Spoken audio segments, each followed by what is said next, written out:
With Denise on 88.9 wynFM. And joining me on the line at the moment is Jane Edmanson. Welcome, Jane. Hello, Denise. It's great to have you on Creative Corner in 88.9 wynFM. That's lovely to be talking with you. Now, you're going to actually be appearing in Werribee tomorrow at the Werribee Collins Bookshop at the Werribee Plaza. That's right. At 11 a.m. That's right. I'm looking forward to it, and hopefully people come along and say hello and bring their gardening questions. Oh, I'm sure. Now, Jane, what actually got you involved in gardening going way back? When did you first start getting interested in gardening to the extent that you are? Now, that's a funny one, because I think it's my childhood memories, and it goes way back to when I was brought up on a farm, an orange and citrus farm in Mildura, and Mum and Dad, so that was a very early memory.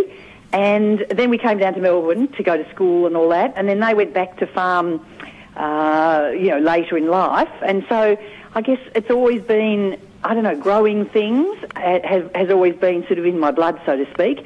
But I do remember when I was about 6, that Mum gave me a little patch all to myself, and you could grow cosmos or nasturtiums or daisies or, something simple in those little patches of ground that she gave me. Right. Yeah, so it goes back a very long time. Wow, so you've had that love for pretty much most of your life. Well, yes, except I always say that if you can get a kid, like when you're a child younger than 7, let's say, and you can kind of teach them little bits about gardening, and kids, like tomorrow, I'm actually, after Werribee, I'm going to Sunshine to do some planting with a preschool. Oh, wow. Which is just lovely in Sunshine, and it's all these lovely little kids of all different nationalities, and I've got heaps and heaps of wonderful seedlings to grow with them, veggies and flowers and all that, and herbs.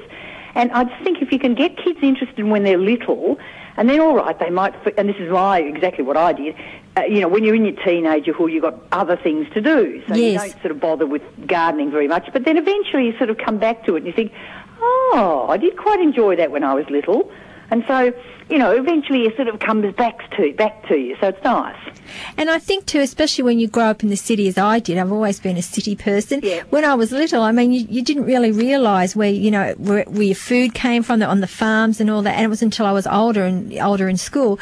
But I think it's great, as you say, the younger that they can get exposed to it. I think that's right. And Denise, there's a lot of schools around Melbourne and Victoria that are doing growing, right from primary school all the way through, growing plants. Yes. So that kids do realise that peas don't come from a plastic bag in a supermarket. You can grow them. Which is what I thought. And tomatoes kind of thing, like tomatoes taste real. And it's very exciting when you see kids so chuffed at what they've grown, because there's a sense of reward in it, isn't there? Oh, absolutely. When you've sort of grown something and you think, oh, I did that. And I mean, even now I still get quite excited seeing some ordinary old silver beet or whatever. It just doesn't matter what you've grown. And I think kids like that instant or fairly instant reward. And, hopefully one day they sort of will have a little garden of their own. And as you say, they can see for their work there's an outcome. Exactly. And I think what a lot of schools are doing now, they're giving the kids the opportunity to have vegetable gardens and herb gardens, and then they go out and pick them, and they have sort of a day lunch, one of the days at school they have for lunch, and they just cook whatever's in the garden, and that's brilliant when kids can. I mean, we don't want all of them to come out like master chefs or anything. It is pretty good, isn't it? Oh, absolutely. Now, of course, you're involved in lots of areas in promoting and also working in gardening. You've got your ABC television show, and also with 3AW and Magic 1278. Now, how did you actually start? I mean, there's a lot of things they're involved in, but how did you start getting involved in the media and in that? Well, I'm a great one for always leaping over a fence, never sort of having a gate shut in front of you. If you want to do something, you've got to go for it. And this is a long time ago, Denise, I worked in a nursery, and we had intellectually disabled kids and visually disabled and deaf and dumb kids. Right. And they would come to the nursery. It was called the State Schools Nursery. And they would come and do work experience, and I was kind of in charge of those kids. And so I really I really liked working with these, children who are just a little bit different than the normal kid. Yeah. And we would teach them potting and, all the kind of things that gardening skills, that happen at nurseries.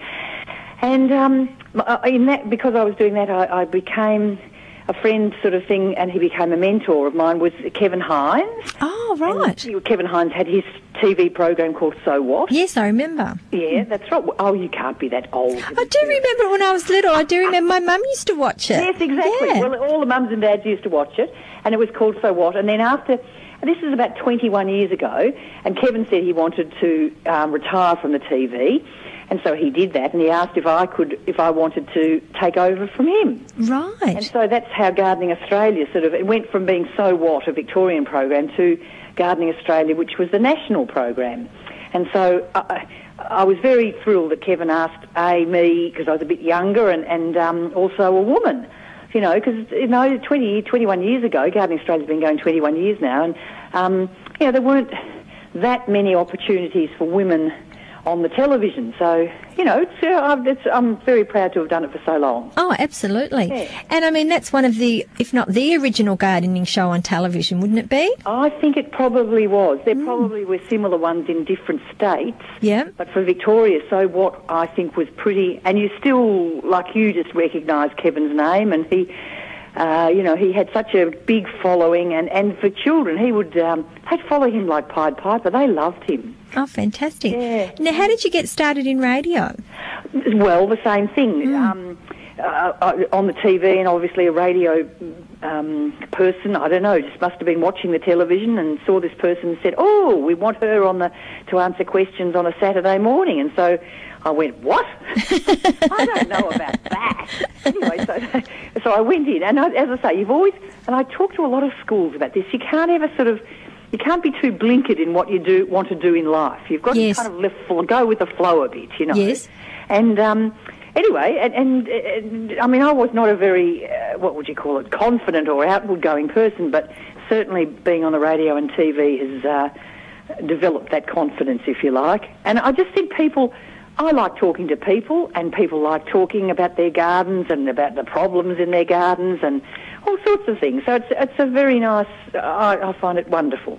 Now, in that time that you've been involved, say in the last 21 years, yes. and of course in the last 10 years or so we've had the drought, yes. How has that changed how you think that yourself, and also, in a wider sense, that people need to look at their gardens? I think it's had a profound influence. Like, there's a couple of things how gardening has changed. With water, the conservation of water has become such a big issue, and also the use of what I would call detrimental chemicals.